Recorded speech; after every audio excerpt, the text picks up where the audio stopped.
Limited, trading as Taylor and Francis Group, and NISC, Pty. Limited. Situating Martin Heidegger's claim to a productive dialogue with Marxism. Dominic Griffiths, Department of Philosophy, University of Johannesburg, South Africa, Division of Studies in Education, University of the Witwatersrand, South Africa. Dominic Griffiths, at wits.ac.za.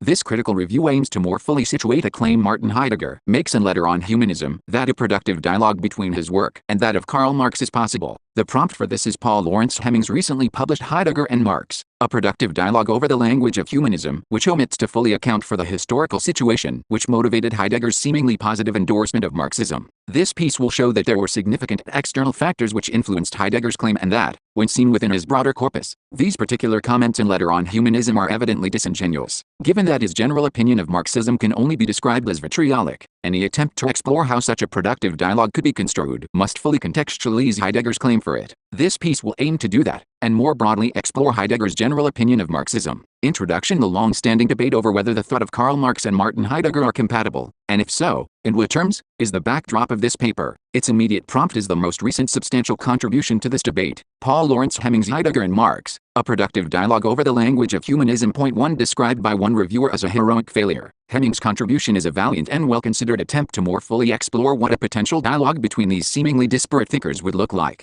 He takes his title from Heidegger himself, who uses the phrase productive dialogue in Letter on Humanism. In this famous essay, written as a response to Jean Beaufort, Heidegger makes a number of claims which suggest this potential exchange. He states that the Marxist view of history is superior to other views because Marx identifies alienation as an essential dimension of history. Heidegger sees this complementing his own understanding of history as our ever-increasing homelessness through our abandonment of being. He goes on to argue that Marx's understanding of materialism is also significant because it aligns with his, Heidegger's, own concerns about technology. Lastly, Heidegger argues that communism, regardless of one's opinion of it, forms part of the unfolding of the history of being and is world historical. Hemming takes up the challenge of these claims, though from the outset acknowledges that his book is an introductory attempt to develop and trace some strands of thought that might put Heidegger and Marx in dialogue. Arguably the central strand is the shared concern with history, which forms the basis of this productive dialogue. However, in his eagerness to put Heidegger and Marx in dialogue, Hemming elides significant personal and historical facts about Heidegger's deep antipathy to Marxism. As I will show in this critical review, Hemming fails to take adequate account of the calculated nature of Heidegger's comments on Marx and the letter. 1. See also Hemming, why? The positive tone of which derives from Heidegger's insecure political position after World War II.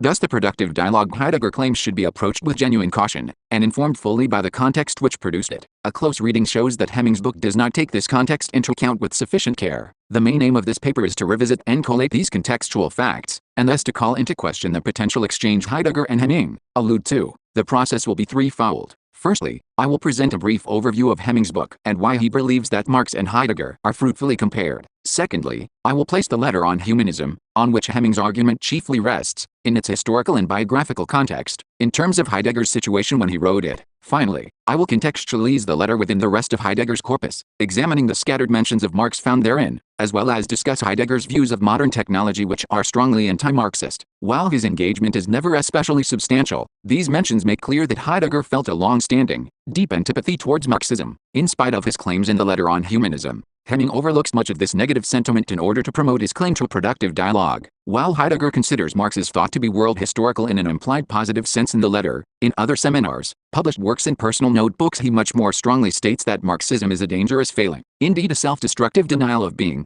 going so far as to describe it as the most extreme nihilism. Hemming's Heidegger and Marx, A Productive Dialogue Over the Language of Humanism. Hemming's 2013 book covers a substantial amount of material, nearly Heidegger's entire Gesamtausgabe and a significant amount of the Marx and Engels Werke. Given the prodigious output of these thinkers, this is no mean feat of scholarship. For taking on the vastness and difficulty of this task in producing a dense but readable book, Hemming deserves credit. While a number of strands developed are evident, arguably two interwoven strands stand out as significant. One is the thought of Hegel. Both Heidegger and Marx belong to the tradition of writing after, and in response to Hegel, a response characterized as the self-conscious repudiation of his thought. What grounds Heidegger and Marx and Hegel is their shared concern for what being historical means, and the centrality of philosophy itself as something which has become understood as historical. While it is immediately apparent that in Marx history is understood materially in terms of the ownership of production and labor, and in Heidegger non-materially as the gradual unfolding of the forgetfulness of being, for both, the historical dimension of this understanding is central in their individual philosophical narratives. This attention to the historical in shaping philosophy is only possible because of Hegel's thought, and only in the wake of Hegel does the interpretative,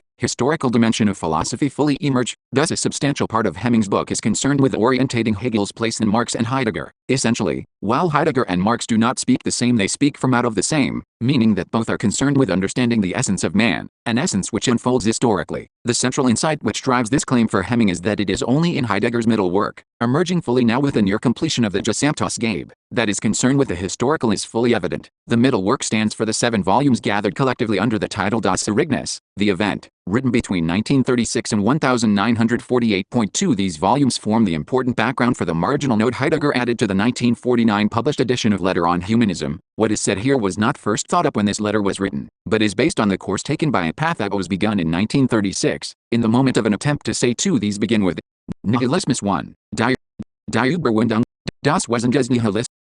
Die Geschichte. Koinavn. 2. The truth of being in a simple manner. The letter continues to speak in the language of metaphysics, and is so now inly. The other language remains in the background. 1998, 239, Nota. Hemming makes much of this note as an important development to a second strand of his book, which is to explore what Heidegger's claim in the Letter on Humanism, that the Marxist view of history is superior to other historical accounts, could mean. Again, as with the first strand, the importance of the historical dimension is noteworthy. Hemming argues that only by acknowledging the significance of Heidegger's marginal note in this other, Ereignis, language are we able to fully contextualize how a productive dialogue with Marx is possible. This other language refers to the non-metaphysical thinking Heidegger was experimenting with in the 7 Das Ereignis volumes. Ereignis thinking is meant to overcome traditional philosophical thinking which makes subjectivity an absolute standpoint, and replace such metaphysics with thinking that gives proper importance to the history of being. Point 3. Thus Hemming argues that Heidegger's discussion of Marx must be placed within and informed by the broader context of these background texts if this dialogue is to be pursued. Only now, with the near completion of the Gesamtausgabe, is this previously hidden language available, and thus, only now is the possibility of understanding Heidegger in relation to Marx possible in this way. Letter on Humanism, read with the Ereignis volumes in mind, centers on the question of what constitutes the essence of human existence and whether, for Heidegger, humanism, in whatever guise it appears, offers a sufficient description of this essence. 4. The letter is generally considered the most cogent expression of his post-war thinking and serves as an important starting point for tracing the interpretative turn, Kehlher, or reversal Heidegger's thought undergoes after being and time. In the letter, Heidegger is explicit about this reversal, stating that what was supposed to be the third division of being and time, titled Time and Being, was held back. This is because he came to perceive the language of metaphysics, which characterized being and time, as being unable to articulate how this reversal could be conveyed adequately. This fundamental inadequacy was the motivation for the Das Ereignis volumes, which are meant to evoke a language which abandons subjectivity. In an important preface Heidegger wrote for William Richardson's book, Through Phenomenology to Thought, which explicitly traces the unfolding of this turn. Heidegger further affirms the distinction Richardson makes between Heidegger I and Heidegger II with an important caveat. The distinction is justified only through acknowledging that Heidegger's later thought is possible because of, and through, his earlier 2003, 22.5 seen within this broader context. The letter is a vital essay which orientates and articulates how Heidegger understands his turn, and the limitations, or blind alleys of being and time. It is difficult to exactly characterize the reversal in Heidegger's thought. Partly this is because he deliberately abandons the more analytic language of being and time and its focus on Dasein for a more meditative and, particularly with the Ereignis volumes, arcane and experimental language, whereas being and time describes omnitemporal features of our existence such as being Tauardstief. Heidegger's later work is more focused, among other things, on the history of being and its meaning, as something which is disclosed and withheld through various epochs. Another marked difference is Heidegger's emphasis on Dasein's relationship with being. In the early work the sense is that Dasein's temporal structure dictates what being could mean. However, in the later work, being holds us in its power, we are beholden to, and beckoned by it. 117, emphasis in original. Heidegger captures this notion succinctly in Letter on Humanism with the claim that man is not the lord of beings. Man is the shepherd of being and is called by being itself to this shepherding. 3. See also Powell and McNeill, 2015, 13. For much has been written on the Letter on Humanism. For example, see Kockelmans, Rockmore, Rabinbach, Kleinberg, and Mitchell. 5. For a recent revisionist appraisal of the continuity of Heidegger's early and later thinking, see Sheehan, Y. Returning to the question of humanism. In the letter Heidegger singles out Marxism from among other humanisms, describing it as a view of history which is superior to that of other historical accounts because it identifies estrangement or alienation and from dung as an essential dimension of history, understanding its thrust to be directed by the ongoing attempt of the masses to overcome their alienation from their labor through class struggle. Heidegger implies that this parallels his own diagnosis of our ever-increasing spiritual and existential homelessness, understood as the abandonment of being by beings, also an unfolding historical estrangement, though not of a material kind. Both our abandonment of being and the distortion of our existence through alienation are part of the destiny of the world. Heidegger maintains that the Marxist view of history is superior to other views because of its attention to this historical dimension. Pointedly, he singles out phenomenology, specifically Husserl and existentialism, specifically Sartre, as showing a lack of attention to the essential importance of the historical in being, which closes off the possibility of a productive dialogue with Marxism. Point 6. Heidegger implies that he perceives in his own thinking the possibility of such a dialogue, a possibility already signaled by his earlier comment regarding alienation and homelessness. He warns that such a productive dialogue can only take place when naive notions about Marx's materialism are discarded. Materialism is not merely the assertion that everything is simply matter, but rather a much more searching claim, a metaphysical determination according to which every being appears as the material of labor. The essence of this conception of materialism is concealed in the essence of technology. Marx sees technology as driving production, which increases the worker's experience of alienation. Heidegger sees this process as part of technological enframing, which is the destiny of the history of being. The point is that Heidegger implies generally that he and Marx are both attentive, in different ways, to the gradual unfolding of this historical, materialist conception of reality, driven in its modern form by technology. The final statement in the letter, which affirms the potential for such a dialogue, is directed at communism itself. Heidegger goes so far as to say that communism contains, from the view of the history of being, an elemental experience which is world historical. His perception of communism goes beyond the ideological, perceiving it instead as a metaphysical constitution of modernity, emerging as we draw near to the end of metaphysics. Point 7. Again, as with the previous points, Heidegger perceives communism as part of the destiny of the history of being and the unfolding of metaphysics, and loosely aligns his own thinking of the history of being as something patterned with that of Marx's conception. Evidently, the overall historical emphasis here is central for Heidegger and Hemming. The question remains, though, can we take Heidegger's comments on Marx and the letter on humanism literally? The letter on humanism in its historical context. What is problematic about Hemming's position is the lack of consideration he gives to the historical context in which Heidegger wrote the letter on humanism. Given the centrality of the letter in forming the basis of Hemming's argument, this is an oversight. Heidegger wrote the essay as a letter, addressed to Jean Beaufort, and in it he responds to Jean-Paul Sartre's existentialism is a humanism. Point 8. The ostensible purpose of the essay is to address what Heidegger sees as anthropological misunderstandings made by Sartre in his argument that existentialism, including Heidegger under this label, should be understood as a humanism. 9. Heidegger argues that Sartre's existentialism is still based on the centrality of human subjectivity, and not on the primordial. 6. This claim about Sartre was true when Letter on Humanism was first published, in 1947. However, Sartre went on to write Critique of Dialectical Reason, a work of existentialist Marxism. 7. Heidegger develops this position on communism in The History of Being, a text written during 1930. Here he writes substantially about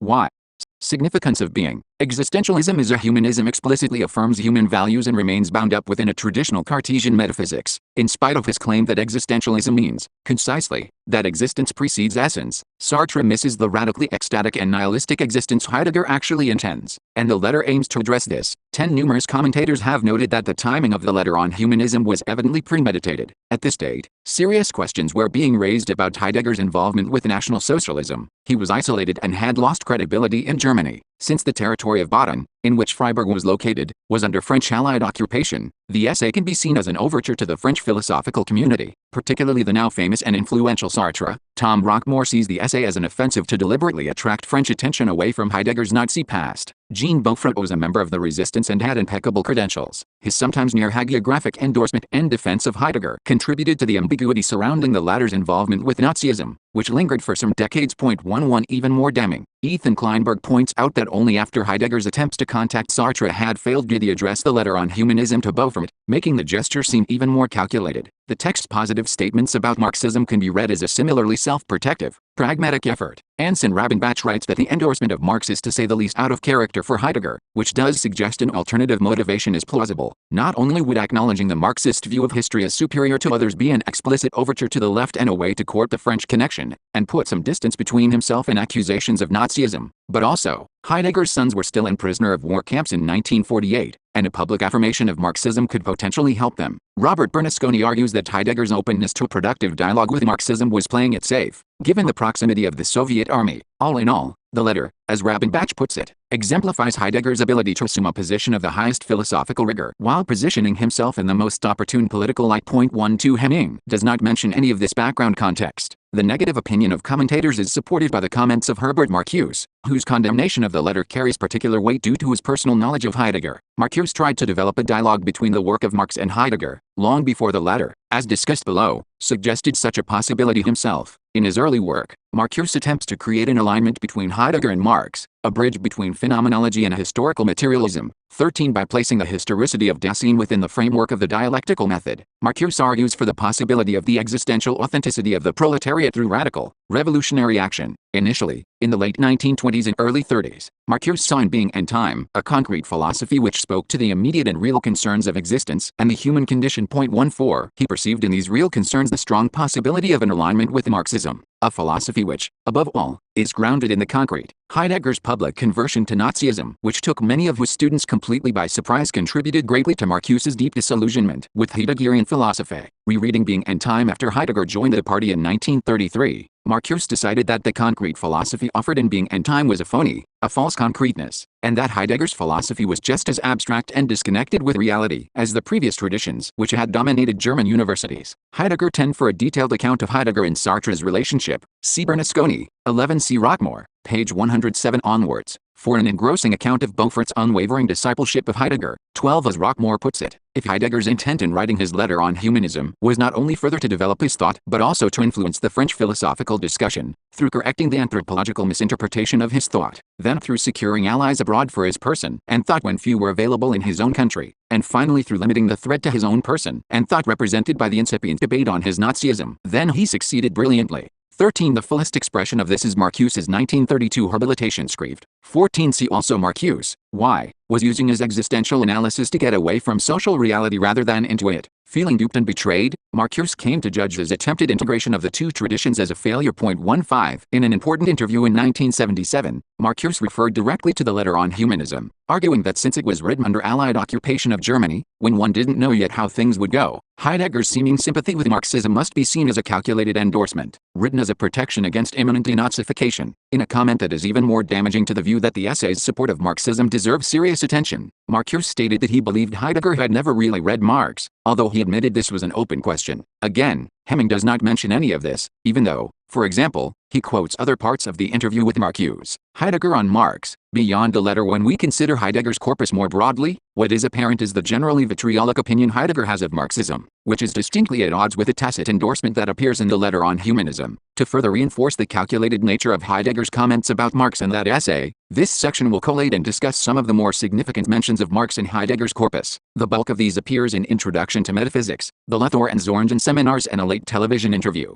Other scattered comments on Marx can be found, but these mentioned are the most substantial. 16 Heidegger's first significant, hostile engagement with Marx predates the letter on humanism. In Introduction to Metaphysics, presented in lecture form in 1935, Heidegger states that Marxism forms part of the disempowering of the spirit and the darkening of the world. 2000. 47. Emphasis in original. This is a world caught between the pincers of Russia and America, which are metaphysically the same with regard to their world character and their relationship to spirit. Heidegger is quite specific in Introduction to Metaphysics that spirit is to be understood through direct reference to his infamous rectoral address of 1933, 2 years before these lectures. Here spirit is the determined resolve to the essence of being, a resolve that is attuned to origins and knowing, and the spiritual world of evoke is not its cultural superstructure, rather, it is the power that comes from preserving at the most profound level the forces that are rooted in this oil and blood of a folk. 1993. Pages 33 to 34. Emphasis in original. 17 Heidegger's appeal to a nationalist essentialism avoids theoretical ideological claims, and instead focuses on an emotional, psychological and historical folk identity which is meant to embody and carry the spirit. He suggests through the course of the rectoral address that a resolute reinvigoration and promulgation of this spirit will lead the German people to greatness, and through the mire that is the unfolding collapse of moribund Western pseudo-civilization. Spirit is that depth of being which inheres in Germany because of the weight of its heritage, the unique contributions of its peoples and its language, and its close affinity with the ancient Greeks. 18. This creates a sense of worldhood which is always, Heidegger thinks, in its foremost sense spiritual. The very deliberate distinction made that the spiritual world is not merely part of the superstructure is evidently a veiled attack on Marxism. Spirit is rooted in the blood and soil of a people, the very grounding of their identity, their base, whereas Marx would regard these beliefs as part of the bourgeois pretense of maintaining power over the proletariat. 15 According to Richard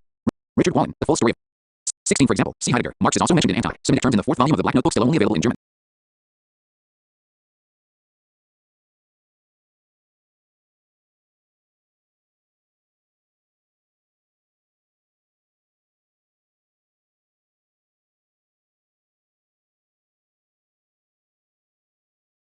German. See Heidegger 2005. For a discussion of 17. For a fuller discussion of the Geistes, Derrida, Delib, 8. Why? In Introduction to Metaphysics, it is the increasing lack and diminishment of spirit in the modern world which Heidegger bemoans. Spirit emerges through attention to the originary questioning about grounds, and the bonding to such grounds which are no longer asked. Its absence is marked by the present lack of depth, from which the essential always comes to human beings. Instead, in the present time, spirit is replaced by extension and measurement, what Heidegger will go on to call enframing or positionality in his later work. Marxism is also a symptom of this disempowering and decline, for it is a reduction of the world to technological materialism which replaces spirit with intelligence. Intelligence is understood as the regulation and mastery of the material relations of production. Intelligence strips away the world as spiritual, because all originary questioning about grounds are hidden and obscured, reducing our experience of being to one which is wholly explainable and self-contained, ever identical and indifferent. Spirit, now replaced and substituted by intelligence, becomes the powerless superstructure whose effort is directed at the mastery of the material relations of production. For it is only this material reality which counts as authentic reality. 19 Heidegger lumps capitalism and Marxism,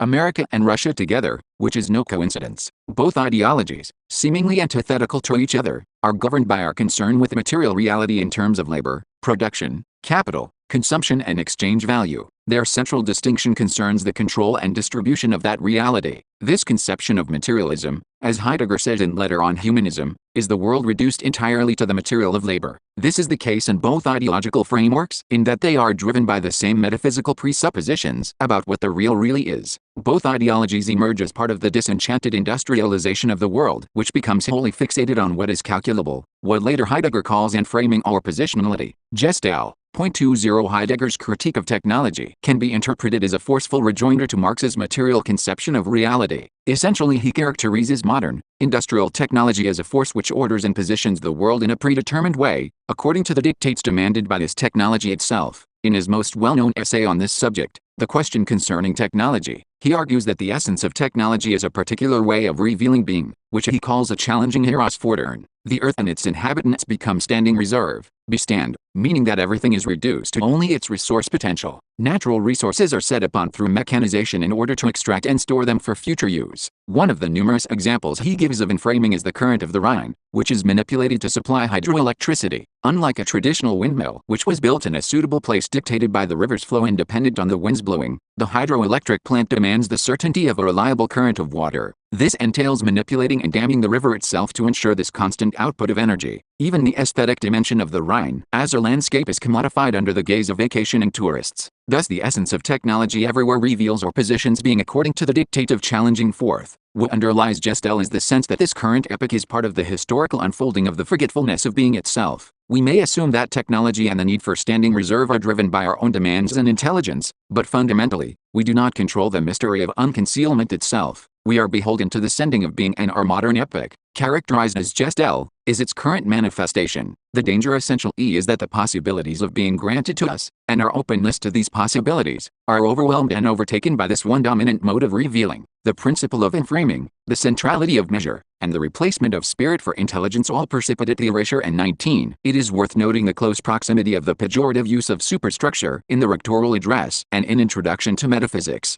20 In the essay however, the word position, why, forgetfulness of our recognition and response to the mystery of being. This onslaught everywhere manipulates and positions reality, closing off other possibilities of worlding. While Marx is never mentioned in this essay, it is clear that Heidegger's critical position on the challenging nature of modern technology and its reduction of the world to a storehouse of energy aligns strongly with the same concerns he has about the Marxist conception of reality. The Question Concerning Technology, finalized in 1953 from previous versions of his Bremen lectures written a few years earlier, is also the same year Introduction to Metaphysics appears in print for the first time. Those originary questions about the meaning of being so central to Heidegger's thought, which intelligence and measure cannot articulate, are rendered unaskable by Gestell, and framing is fully realized in Marx's reduction of the world to technological materialism. This singular, dominating revealing of reality is fundamentally incompatible with Heidegger's conception of being. Marxism can be interpreted as the ultimate encapsulation of Gestell, because it reinforces our forgetfulness of being through its emphasis that humankind produces itself, and that this self-production is all that is real. Yet, for Heidegger our central role is not self-production,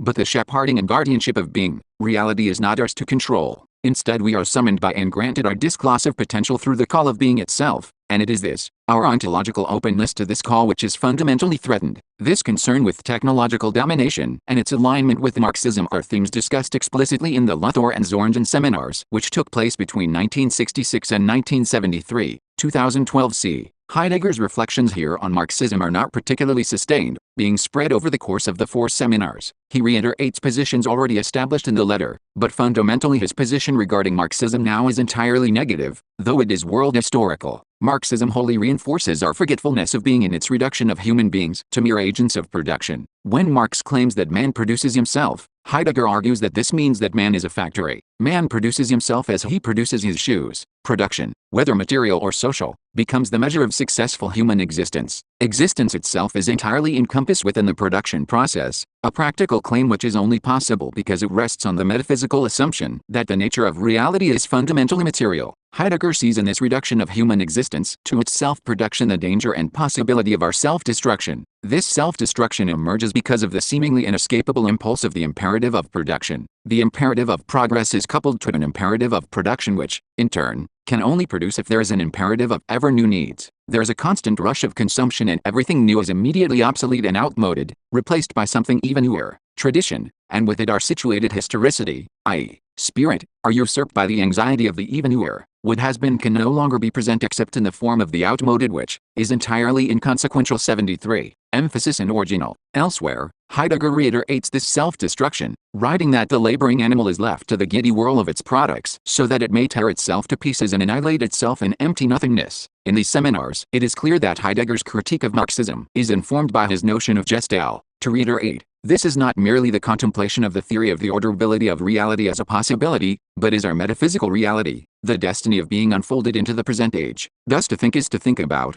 and within, a conception of reality which is orderability, calculability and consumption, values which are integral to our current conception of existence. Heidegger goes so far as to state that there are no longer objects, only consumer goods at the disposal of every consumer, who is himself situated in the market of production and consumption. This framework of production is conceptualized as enframing, which is fully realized in Marx's conception of our existence, that man produces himself and his world. The Marxian socio-economic imperative severely constrains our ecstatic openness to being. To be reduced to this conception of existence is a form of self-destruction, for it means to define and fix the meaning of being within this material framework. Heidegger goes so far as to declare that Marxism is the most extreme nihilism, for it makes man, conceived only as a laboring and consuming being, the measure of all things. By defining humankind in such a way, Marxism wholly and completely forgets being as that which first grants us the possibility to be, and forgets that we stand in its clearing. This self-destruction is the closing and falling away of humankind from its possibilities and its futuralness. The breadth of possibilities of worldhood, spirit are narrowed and channeled into one complete,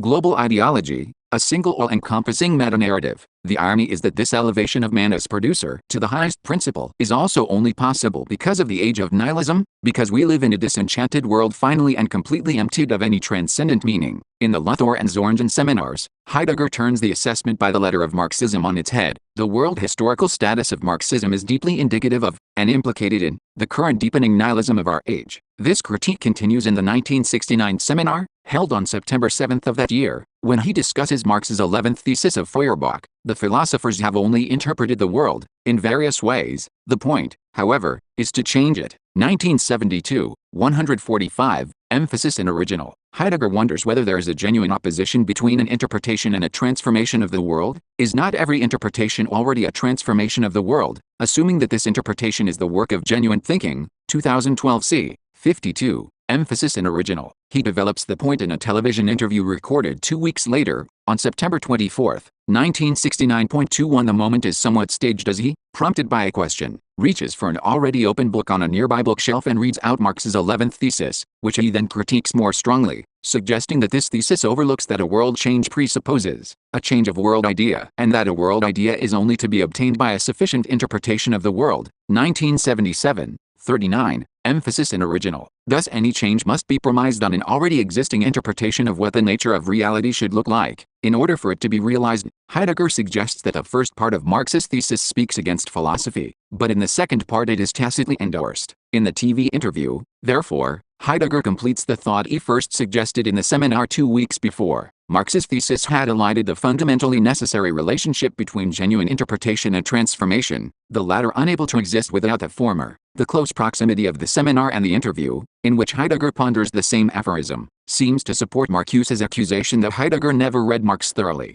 Rather, he seems content to use Marx selectively, as a point of difference to make whatever argument Heidegger himself is interested in at that moment. One commentator states that Heidegger's approach to Marx hinges mostly on prevailing reductionist interpretations, a description which succinctly captures what this paper is illustrating. Even Hemming admits that Heidegger's engagement with Marx was rare and never systematic. Finally, Heidegger's reflexively hostile reaction to Marx's thought even extends to his seemingly disparaging remarks directed at Marcuse and his project. Heidegger's 1969 Luthor seminar, noting that Marx requires that being, understood as materialism, be given precedence over consciousness, continues, since there is no consciousness in being and time, one could believe that there is something Heideggerian to be read here. At least Marcuse had understood being and time in this way. What to make of this oblique, puzzling statement is unclear. Andrew Feenberg, attentive to the derisive nature of this comment, suggests that what is fundamental about reality for Marx is praxis. 2005.14. Marx writes explicitly that it is the social existence of human beings which determines their conscious. Similarly, this concern with praxis and social existence are central themes in Being and Time. In this comment during the Luthor seminars, Heidegger seems to acknowledge that Marcuse is justified in noticing this parallel between his work and that of Marx. 2005.14. However, there's evident flippancy in Heidegger's tone. Arguably, the simplistic and reductive way he aligns his own philosophy with Marx's is meant to disparage the work of Marcuse. To suggest that Marcuse's appropriation of the two thinkers is irksome to Heidegger. 21. The interview was conducted with Richard Wisser and broadcast on the German television channel ZDF on September 24, 1969. An English translation of the interview is available in Martin Heidegger in Conversation. Why? Overall, it seems clear that in spite of his suggestion in Letter on Humanism, Heidegger never intended or sought any kind of productive dialogue. It is obvious that Heidegger's corpus shows a general distaste for and disengaged neglect of Marx. The letter was a calculated statement, made in a very turbulent post-war Germany. The two other significant mentions of Marx, in the Introduction to Metaphysics and the Luthor and Zorngen seminars, with a TV interview, were similarly made in less threatening political circumstances. Heidegger's openly hostile comments in Introduction to Metaphysics appeared in 1935. Although he had resigned his rectorship at Freiburg in 1934 and broken off active participation with the Nazis, he was still working in a Nazi Germany, where such anti-Soviet opinions would be approved of. It is in the Introduction to Metaphysics that Heidegger talks of the inner truth and greatness of National Socialism, which he seems to perceive as a genuine alternative to the twin pincers of capitalism and Marxism, the darkening of the world. Similarly, the Luthor and Zorngen seminars, in which Heidegger is again openly hostile to Marxism, take place between 1966 and 1973, years in which Heidegger was living in a divided Germany during the Cold War, when prevailing anti-Soviet feeling again makes expressing such ideas safe, and even personally advantageous. In conclusion, this review has set out to more fully contextualize the Letter on Humanism and its seemingly positive endorsement of Marxism, which Hemming neglects to do in his book, drawing out both the historical circumstances which surround the writing of Letter on Humanism, and examining Heidegger's other engagements with Marx show a deeply hostile attitude which is entirely at odds with the claim to productive dialogue. 22 references Bernasconi, R. 2013, Heidegger and Sartre, Historicity, Destiny, and Politics, in The Blue